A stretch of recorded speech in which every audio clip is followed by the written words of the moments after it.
अरे बाई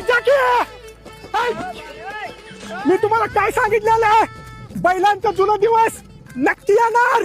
क्रिया हळू जाऊ दे की पॅसेंजर उड्या मारा लागले ती. अहो म्हणून तर तुम्हाला सांगितलेलं चाकासने लाख लाख रुपयाचा चकॉप्सर घालून घ्या. ओ बैलगाड्या वाले थांबा थांबा थांबा इथे पुढे मला फाट्यावर सोडा. आईला तुम्हाला कुठेतरी बघितलंय मी. अहो काल तुम्ही गॅस टाकी घेऊन आलता ना तिथला मॅनेजर आहे मी. अहो मग तुमचा आधार कार्ड नंबर सांगा. 40 75 72 पॅन कार्ड नंबर 20 61 62. हो आता मी बसू का? मॅनेजर आता तो बुकिंग केलंयस 45 दिवसानं बसाय. बैलगाडे त्याला महाग झाल्यामुळं गाडी वापरा परवडत झाली. मला नेताय का 200 रुपये दे आणि बस. अरे आता का बैलगाडीत पेट्रोल टाकतोस का? आम्ही तेल टाकायला नाही हे वांगाचा डबा पंपावर ठेवाय आलोय.